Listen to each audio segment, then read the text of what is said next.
Hello, everyone, and welcome to our fifth week of our course on drugs and behavior. So this week we'll be talking about drug policy and drug regulation. Last week we covered drug use and its impact on society and the individual and the interaction between the two. And now we'll talk more about the legal status of drugs. So what we're going to do is look at drug regulations really in the United States. So we talked some about the history of drugs, certainly in the ancient world, in our first week. And now we'll be focusing on the United States. Not that other countries didn't have an effect on drugs and drug use in the US. So we'll ask what regulations exist, and we'll look over recent history at how laws have evolved over time. We'll also ask not just what laws exist, but what's causing these laws to come into existence? What changes the laws? What affects their enforcement? So looking at these things over time and try and understand something about causes, not just the laws that exist and memorizing lists of rules, but why these laws exist.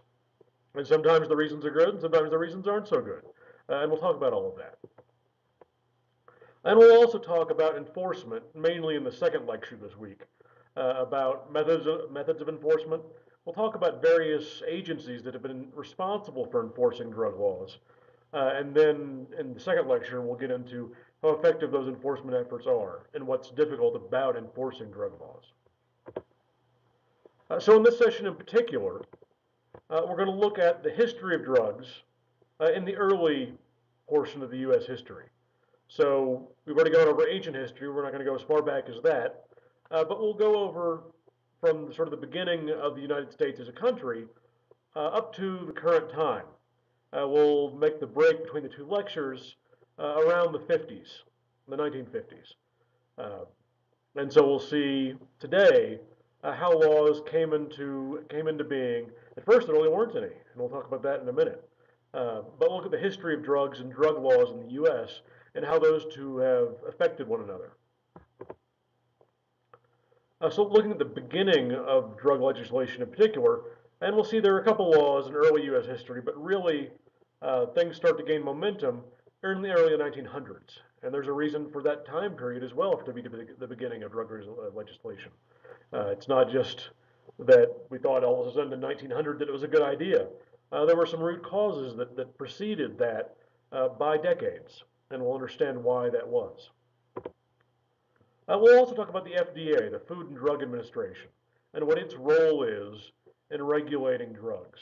Of course, the FDA didn't always exist. It was something that had to be written into existence, had to be legislated, and we'll see what caused that, and what the FDA's job is. Okay, first things first. Let's talk about last week's discussion questions. So one of the two questions was, is it a disease or not? And the it here refers to drug dependence. Drug dependence or addiction is sometimes framed as a disease. And sometimes people react to that and say, no, that it's not a disease, that it differs from diseases in important respects. Uh, so it's like a disease insofar as it has a biological substrate. There's a biological basis in the brain for drug dependence. We don't know all the details there, but then again, we don't know all the details about lots of things that people have no problem calling diseases.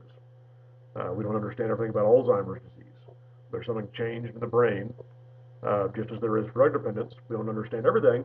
No one would question whether Alzheimer's is a disease or not. Often, what people are split on, and opinions were split on this issue, which is not unusual.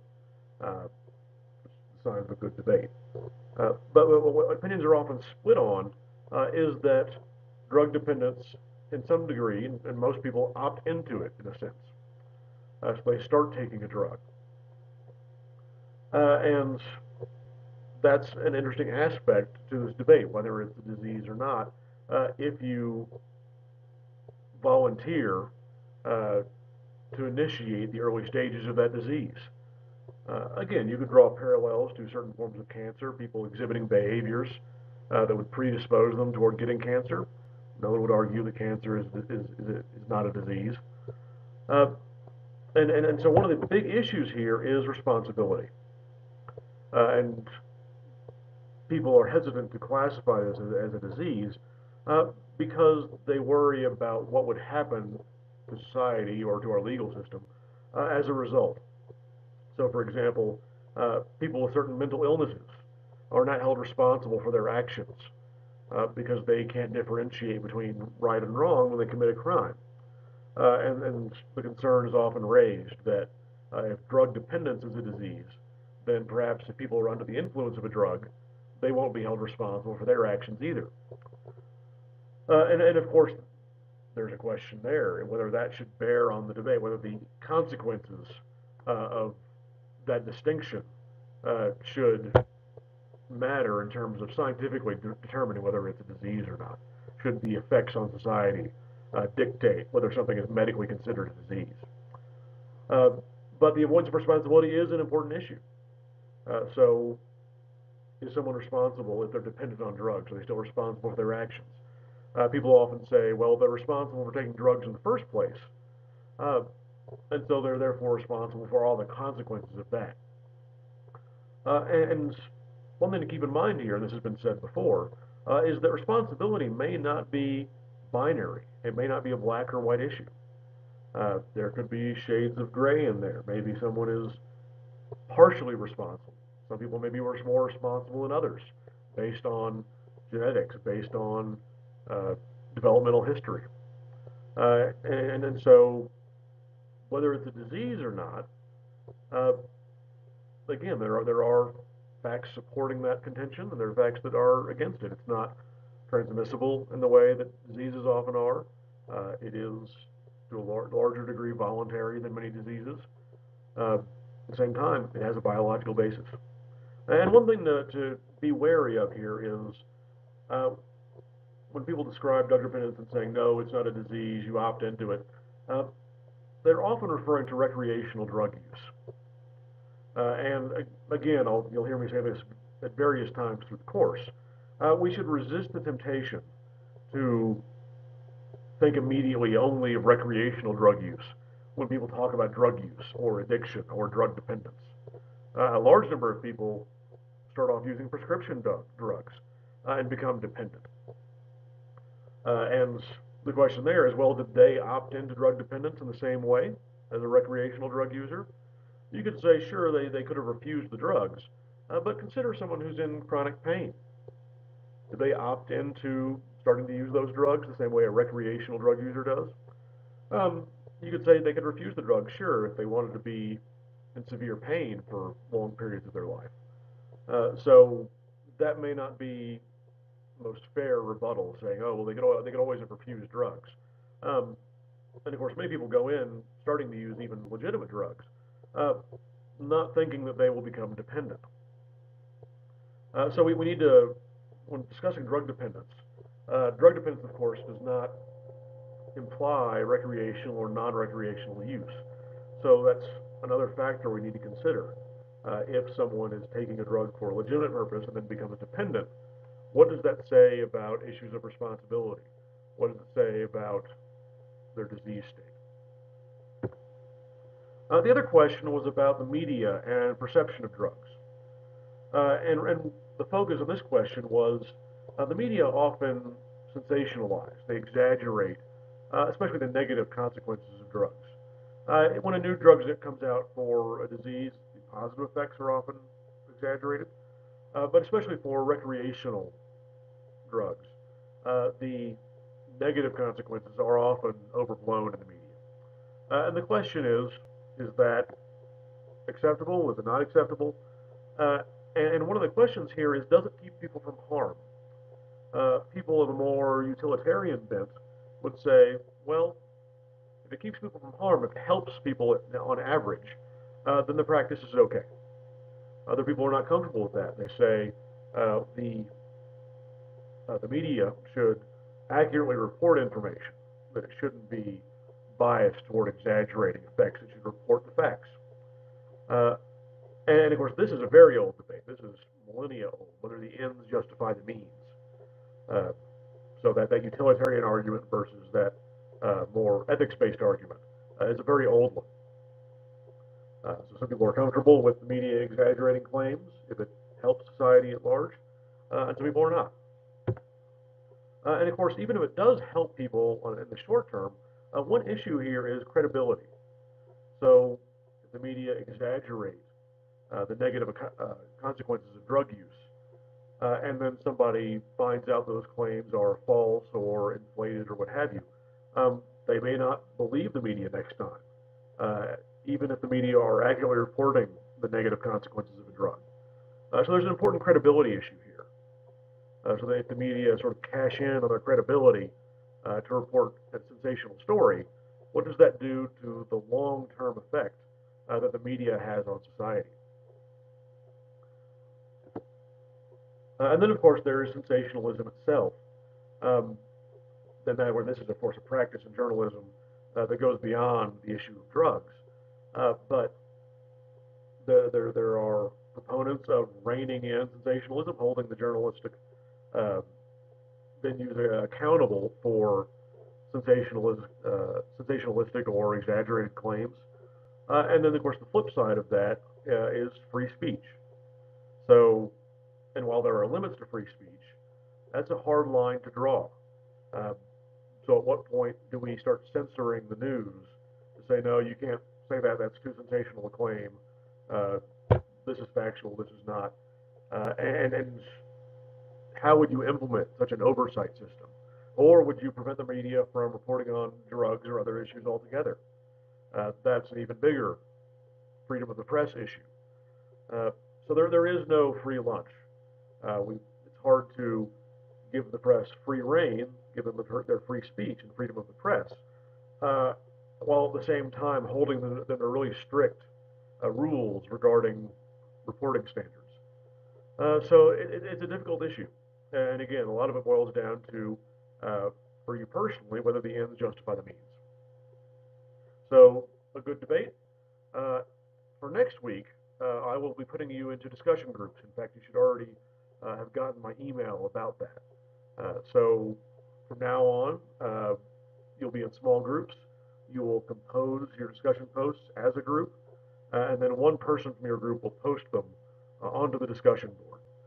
So like I said, that's in the syllabus. I've also sent an email about it. Uh, Email me if you have any questions.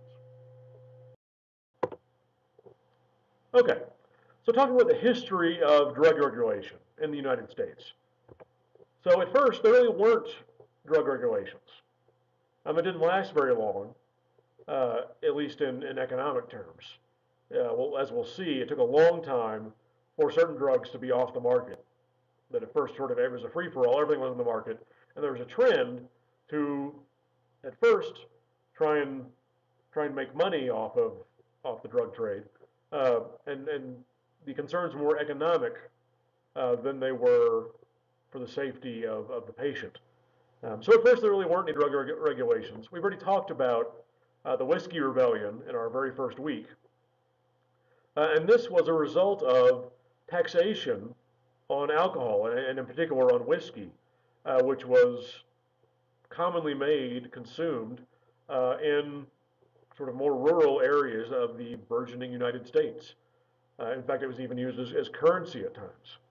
But the Whiskey Rebellion was the result of a whiskey tax, so that the government wanted to make more revenue off of the people that were making whiskey and trading whiskey. So this is an economic motivation. So this is the government, which of course, just after the American Revolution, had a bit of a financial problem. They didn't have as an industrial economy as Europe did, and they were in a pretty big hole budget-wise after spending money on the revolution. Uh, so in an effort to recoup these costs, government levied taxes on whiskey, and this led to rebellions. In this picture, you see what is a tax collector being tarred and feathered and ridden out on a rail, all of which are extremely unpleasant experiences, not to mention humiliating. But this was part of the rebellion, and it's what prompted the government to actually send in troops. And it's one of the first examples of the government sending military forces in to enforce laws on its own population. And what we'll see, uh, certainly from the beginning and on into fairly recent history, is that there have been different regulations for legal drugs and illegal drugs. And of course, as I mentioned, illegal drugs are a relatively recent concept. At first, everything was legal. Now, smuggling it in wasn't necessarily legal, but the drug itself was okay through legitimate channels. Um, your book makes a point of the difference between symbolic and instrumental impact, so I'll mention that briefly here. Uh, Symbolic impact is are sort of the indirect social consequences, not of the enforcement, but just of support for legislation. So whether the legislation against a drug is enforced at all, regardless of how effective that enforcement is, uh, historically, people that support anti-drug legislation are often deemed as being more moral or more upstanding. This is in part a carryover from the moral model of drug use and dependence. Um, Instrumental impact are things that actually result from drug enforcement efforts. So a change in the rates of drug dependence, the change in prison populations, the change in the lives of those enforcing the laws. So those are two different kinds of impact that anti-drug legislation can have.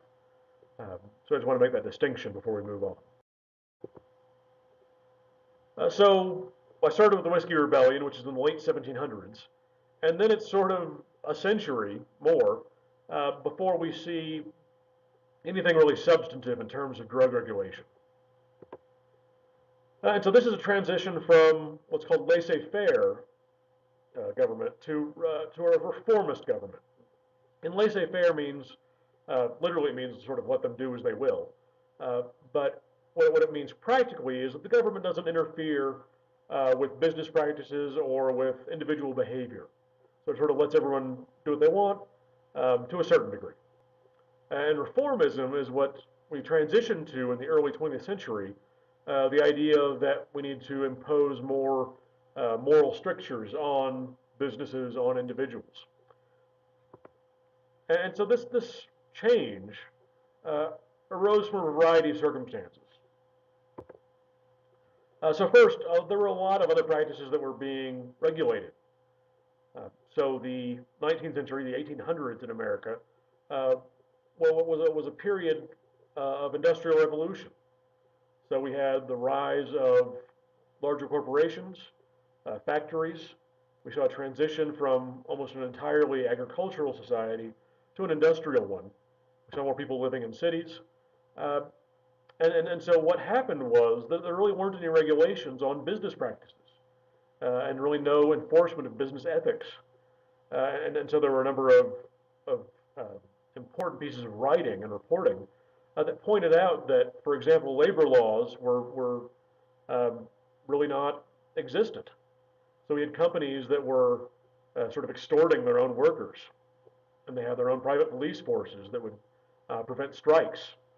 So you had the beginning of unions, where the workers actually now had some political power, as opposed to the companies being able to sort of run everything, and if you didn't like it, well, you could lose your job. So there was that. There was regulation in the labor market. There was also regulation in terms of health for things like food processing. So there's a big expose on how slaughterhouses operated, how sanitary the conditions were. The answer is not very. And so regulations are being put in place to protect the average person and to protect their health. There were also changes in society and social structure, and a lot of this was ethnic in origin. You had a lot of immigrants coming in from Europe, certainly, also from Asia. You had a large influx of Chinese immigrants. And of course, with the end of the Civil War in the late 1800s, you also had African American populations that were moving around and now had a new social status. And so, for a large portion of society, these were viewed sort of as threats. The society was changing faster than they were perhaps comfortable with, and so we'll see a lot of drug-related behaviors being associated with particular ethnic groups, and this wasn't necessarily true. but that was the motivation behind drug regulation in many cases, because that was something that was used to induce anxiety. If you could associate a drug-related cause, which didn't necessarily inspire much enthusiasm, with a racial distinction or some sort of racial cause, well, now that was something that more people were concerned with. So, for example, one thing that was prevalent coming into the 20th century was the use of opium, which opium originally comes from Central Asia. Uh, and we've already talked about in our first lecture about the Opium War and Britain's involvement, and to a certain degree, France and even the U.S. Being involved in the Opium War and in making this a part of Eastern Asian, primarily Chinese culture, uh, forcing opium imports on China. And then this sort of came back to bite us. We and mainly the British had made opium popular. And so now, not surprisingly, it becomes popular in the U.S. eventually as well. And this was associated with Asian immigrants. Of course, not Asian immigrants weren't the only ones using opium. Also, drugs became pure. So chemistry was beginning to evolve as a discipline. So it was possible to purify morphine from opium. Opium is actually a mixture of different chemicals. We'll talk about that when we get to opioids. But morphine is very famous, very popular, and it's a natural component of opium. And chemists found a way to purify it. Cocaine, another drug that was purified. So it was originally a naturally occurring product, but through chemistry, we were able to purify it down to its active ingredient, cocaine. So we were getting regulations in other areas of our society. We also had changes in society that some people felt threatened by. We had some drugs that were popular, and the drugs were becoming more potent. And of course, combine all this with the prevalence, the popularity that is, of this sort of moral model of drug use. That those who use drugs, certainly those who became dependent on them, were in some way inferior. They were weak-willed. Um, and so that really contributed to this idea of reformism. That you needed to have laws that governed what was moral in the context of drug use and what wasn't.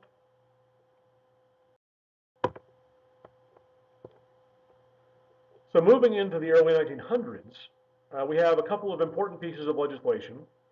First, we have the 1906 Pure Food and Drugs Act. And as we'll see, drug regulations really sort of evolved one piece of a legislation at a time. And eventually it became this sort of ungainly combination of laws and regulations and policies. It was no longer manageable. And so eventually we sort of started with a clean slate. And then things gradually got more and more complicated again, as we'll see. But there were a number of important pieces of legislation, but no centralized authority, really, and no centralized sense of purpose. So the Pure Food and Drugs Act was really concerned with the labeling of ingredients. So you could no longer misrepresent what was in the medicine that you were marketing. And this was under the jurisdiction of the Department of Agriculture. So food and drugs have always sort of gone hand in hand. They're things we put into our bodies.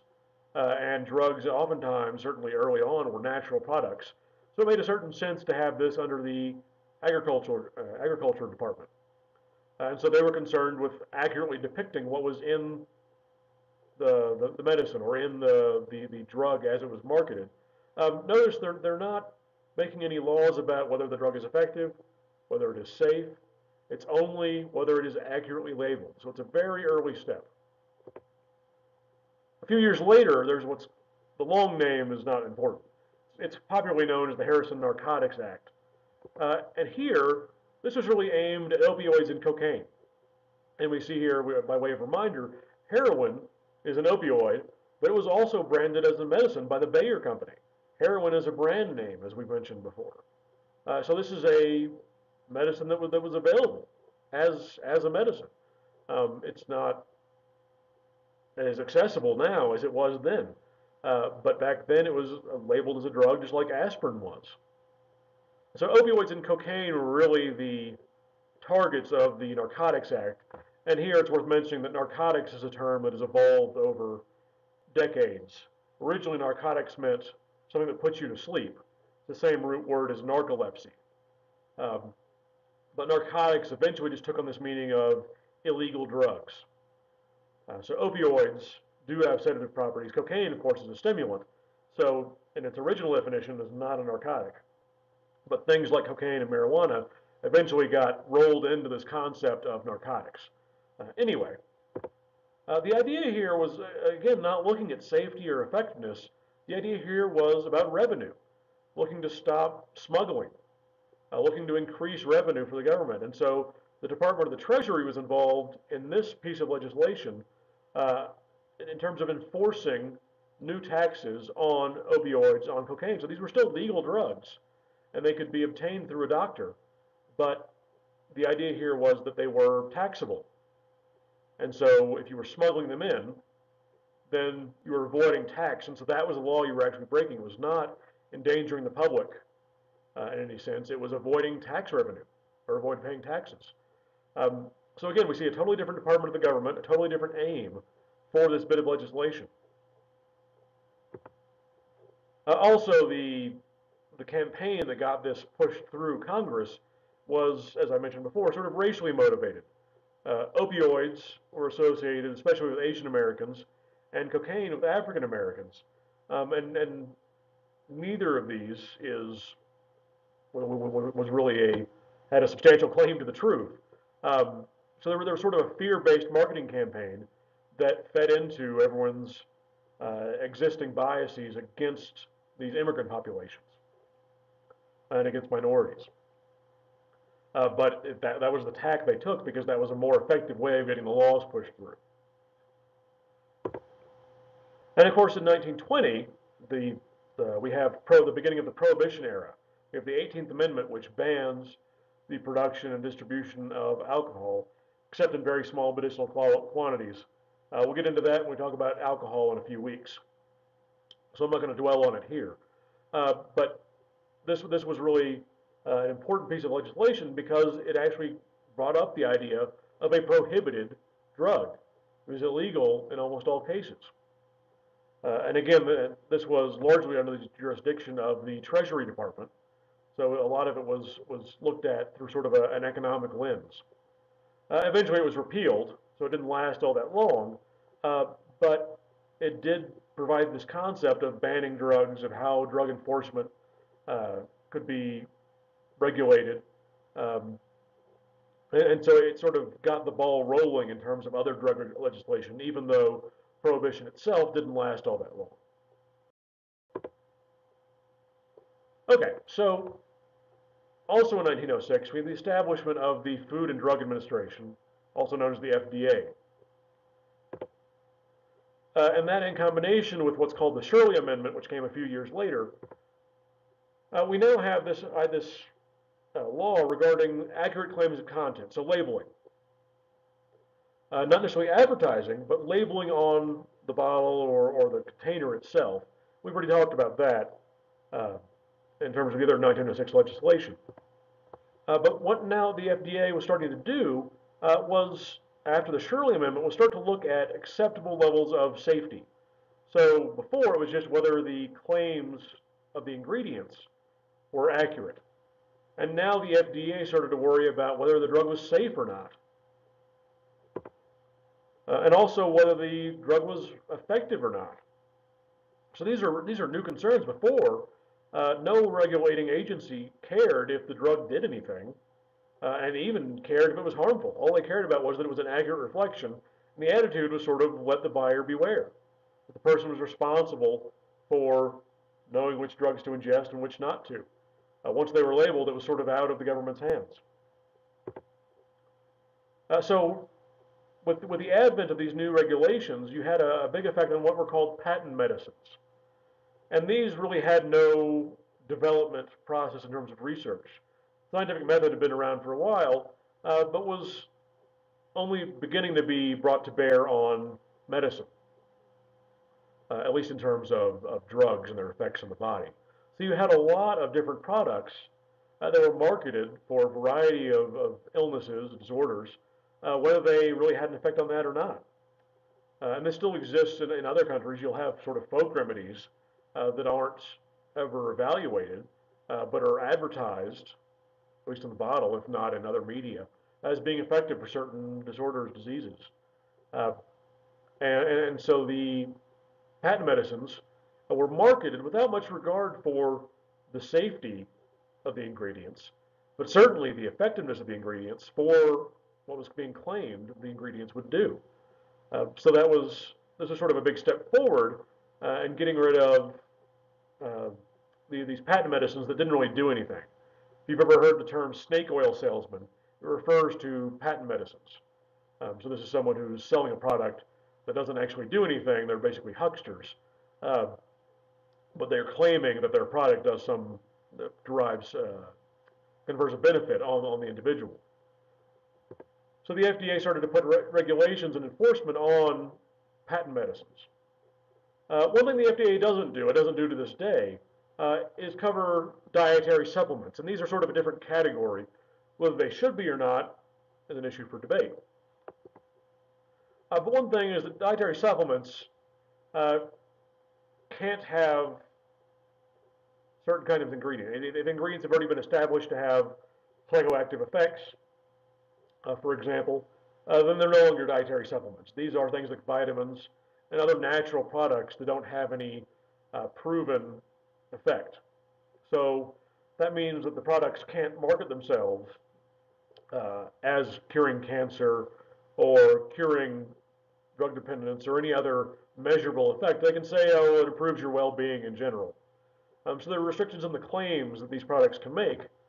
And they also have to have a disclaimer that say this product has not been evaluated by the Food and Drug Administration. You've probably heard that on TV or seen it on labels. But those are the requirements for dietary supplements. They are not drugs. They have not been evaluated. They don't necessarily do anything. And so they belong to their own category.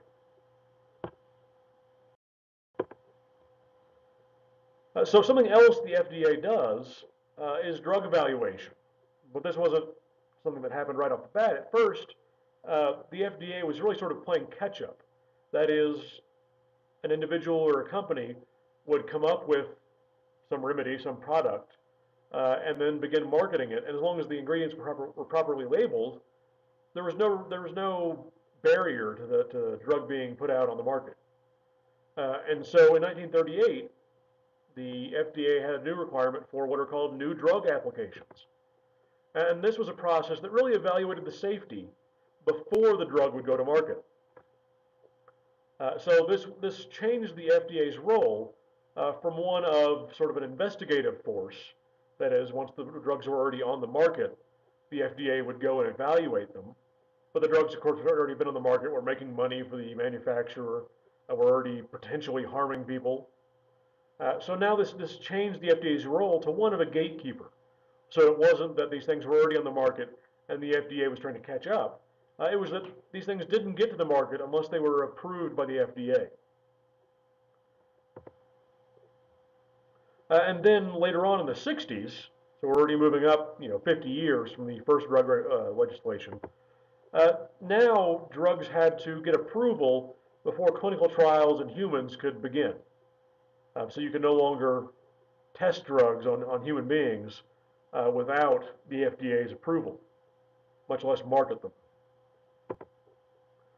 So this gets us to the idea of clinical trials. And clinical trials are a way of assessing the safety and the effectiveness of a new drug. And remember, safety and effectiveness were relatively new concerns. They've only been around for 40 years or so. So there are three phases in a clinical trial, and this is true today even. So phase one, you take the drug and you give it to healthy people in low doses. This is after we've already tested the drug on animal models. So low doses on healthy people, and this is not to evaluate how effective the drug is. This is to look at how safe it is. So making sure it doesn't produce adverse reactions in healthy people. So it passes that bar. Then phase two is you take a patient group, someone that actually suffers from the disease that the drug is intended to treat. And then you take 100 of those individuals.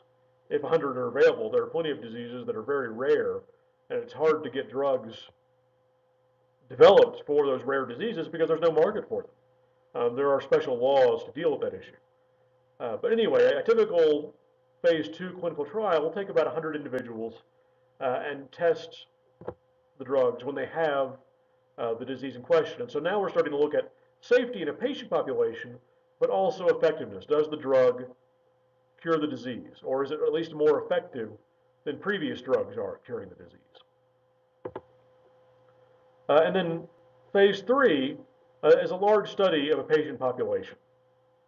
So here we have thousands of individuals, and they have the disease in question. And so now the question is, we're looking for rare but adverse effects, and again, trying to get a better statistical sample of whether those drugs have the effectiveness that we're looking for. So now we have a bigger statistical sample. We can say with more accuracy how effective the drug is. And then eventually what happens is sort of a risk-benefit analysis. How effective is the drug compared to how safe is it? The drug has the higher potential of unsafe consequences, well, then it had better also be that much more effective.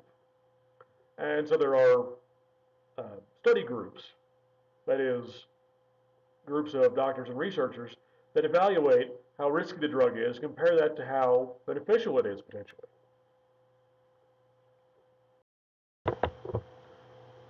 Okay, so that is it for this session. Next time, I will continue looking at drug policy and regulation. We'll continue moving forward in history. So we sort of ended in the 30s, the 50s, the 60s, and we'll pick up at that point and start looking at what are called controlled substances now, which is not a concept that existed back in that early period. We'll talk about new drug regulations. How have drug laws changed over the last 50 years? And also we'll talk more about enforcement. So how are these laws enforced? How effective are those laws? So these are all issues we'll talk about in the second lecture this week, and I will see you all then.